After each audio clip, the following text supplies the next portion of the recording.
Сгушен между белгийската и нидерландската граница, Ахен е най-западният град в Германия. Ами какво да ви кажа, малко история освен.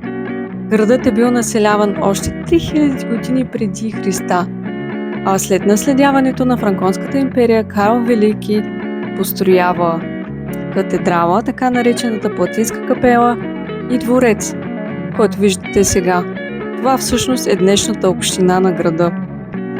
А какво да ви кажа и за катедралата? В нея са били коронясани над 30 немски крале, като последен е бил Фердинанд I. След Карл Велики, Ахен става глава на градовете, а по-късно глава и седалището на Германското кралство. Ами, посетете го! Веднъж посетили Ахен, не забравяйте да прибавите в списъкът си някои от неговите китни кварталчета, който виждате в момента. Този квартал се нарича Бурчайт и всъщност е бивш град. Той е бил споменат за първи път през далечната 1018 година. През 1338 година той получава градски права и малко по-късно става административен център на област Ахен. Уличките и до ден днешен пазят тази история.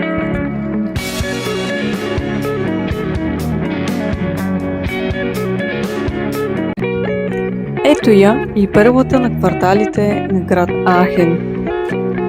Той е разположен на около 4 км от белгийската граница и на 10 км от самия град.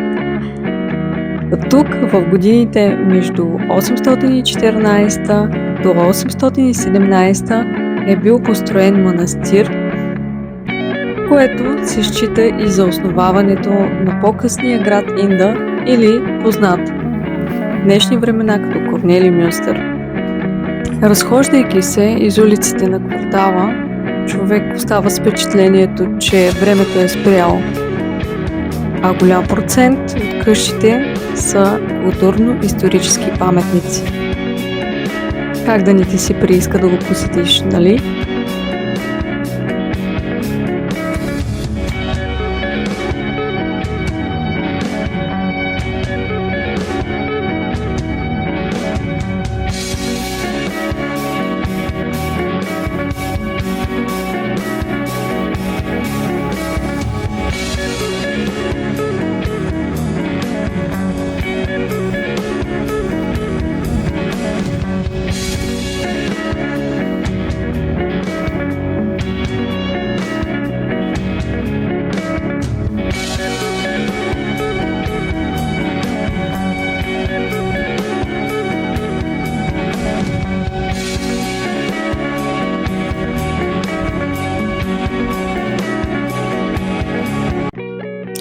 Освен с богатата си история, Ахен е известен със своите термални извори, чиято температура на водата достига до 70 градуса, което ги нарежда сред едни от най-горещите в Европа.